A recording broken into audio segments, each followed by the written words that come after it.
I've been watching protests in this city for 30 years. I've been covering events in this city for 30 years. This was not a great day for democracy in Toronto.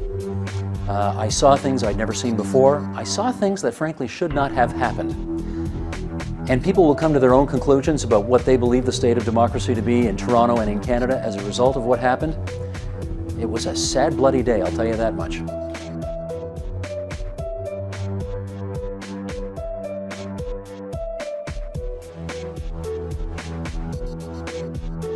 Don't be so grouchy. Get back! Move back!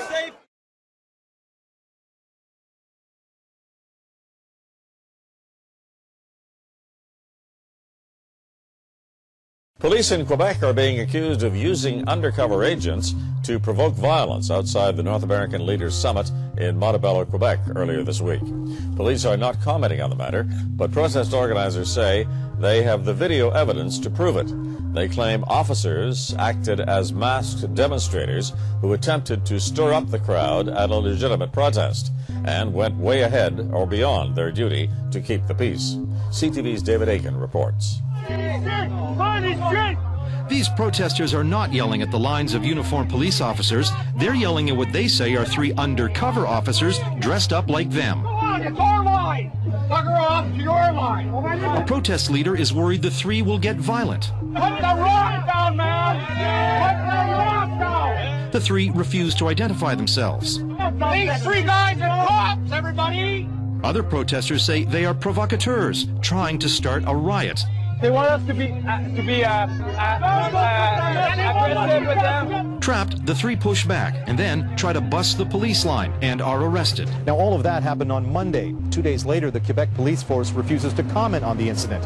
If anybody was arrested, no police agency is releasing their names or even confirming the arrests. Union officials say that's proof the three were police officers or their agents. In a free and democratic society, people have the right to peacefully protest something they don't like. Police routinely plant undercover officers at demonstrations, mostly to learn about routes protesters will use or to determine if there are any weapons. Information police say they need to ensure everyone's safety. This retired officer is skeptical the three were police officers. He says in his 25 years of policing protests, he's never seen undercover officers act in such a clumsy and dangerous manner. I'm finding it very difficult to believe that any police commander for any police service would ever sanction that kind of an intelligence operation. No. Put the rock down, man! Put the rock down! Hey! Put the rock down! This is our line! Get out of town! Cops out of town! Communications, Energy and Paper Workers Union President Dave Coles was confronting these three masked men with rocks and bottles and accusing them of being police officers. You can see from this footage that they were intent on starting a riot. Watch as the gloved hand of one of these provocateurs hits a member of the riot squad in the face mask. Now watch as he changes hands with the rock and then bangs it into a riot shield. These masked men were attempting to violently disrupt an otherwise peaceful protest. They were breaking the law and violating the constitutionally guaranteed rights of the protesters. They're trying to create a riot so that they can suck us all in to get beat up. They're people off the How do you know? How do you know? I stopped him, looked him in his eye, and said, "You're a cop, aren't you?" And his eyes just glazed right up. I tried to take his mask off. We took it off. We got pictures. They're provocateurs. The action of these three masked men and the reaction of the riot squad was highly suspect, but ultimately it was the matching boots that gave the provocateurs away. That night I posted the footage on YouTube. For the next 4 days, it was a national and international news story. The Sûreté de Quebec denied any involvement, but on the fourth day, they finally admitted it was their officers.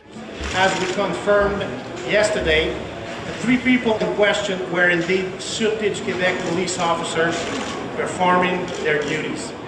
These three guys are cops, everybody! Busted. 3 Quebec provincial police officers, identities masked, one carrying a huge rock, Hey, put the rock down! nabbed for infiltrating a peaceful protest at Montebello. The tip-off came from a union leader who noticed riot police standing by despite the obvious weapon. He accused the men of being undercover cops trying to provoke a riot and end the protest. The men were removed but never charged. After 2 days of questions, the Sûreté du Québec issued a news release late today confirming, yes, the men are police officers, but denying they were agents provocateurs, claiming they were sent in to identify and stop trouble.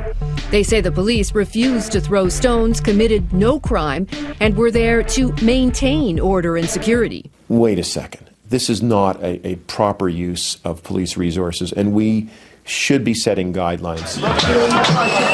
Activists have argued for years that police try to thwart their legal right to protest by trying to incite aggression so they can move in and take protesters away.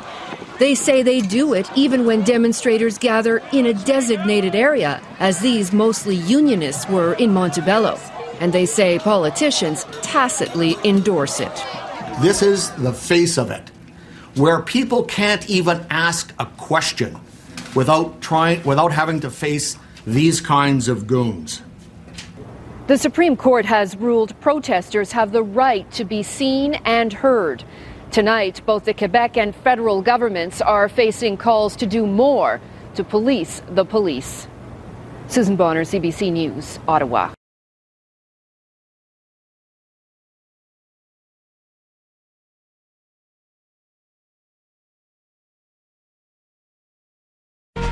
Good afternoon. As of right now, if you need to be downtown, you need to be ready to identify yourself. That's right, because police have some new powers. If you are within 5 meters of the outside of the security fence, you're going to be asked for ID. If you refuse, you can walk away and leave the area, but if you refuse and you stay, you could be arrested. CTV's Paul Bliss joins us now from Queen's Park. Paul, you were just down at police headquarters where Chief Blair was speaking with reporters, and the chief says these arrest powers are not new. They go back to perhaps 1939. Yeah, the chief and I had a bit of an exchange going this morning because I was trying to get clarification from him. The act that grants the police these powers has been in effect for decades. However, these powers were only granted to police on June the 2nd. But the problem was it was done without police or the government notifying anybody. Essentially what happened is the chief went to the politicians, the Liberal government at Queen's Park, and said, I need special permission under an act that the government has. It's called the Public Works Protection Act.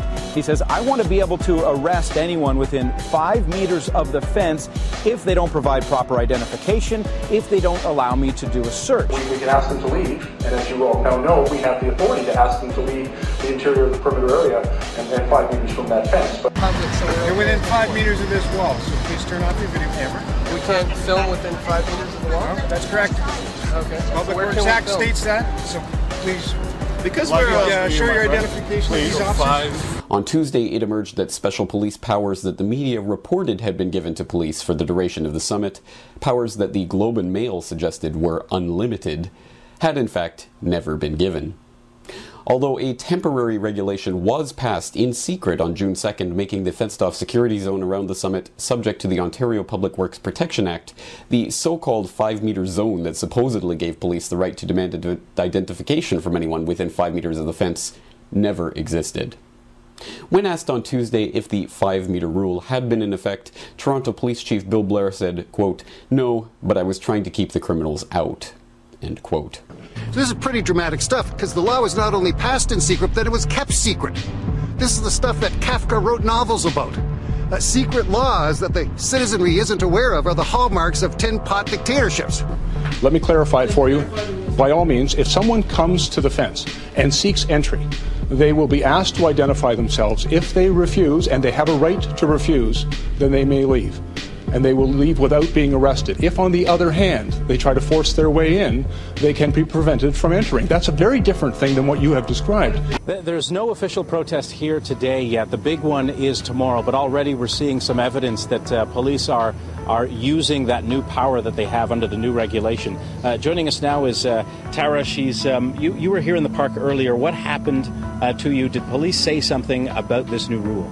Well, basically, we would just met in the middle of the park. We sat down to exchange some phone numbers, and within about 10 seconds, about 10 police officers had surrounded us, had basically asked us to open our bags so they could search them. And my two friends said they did not consent to the search, and they enacted basically the new Public Works Act and said you have to basically open your bags and we have to be able to search them.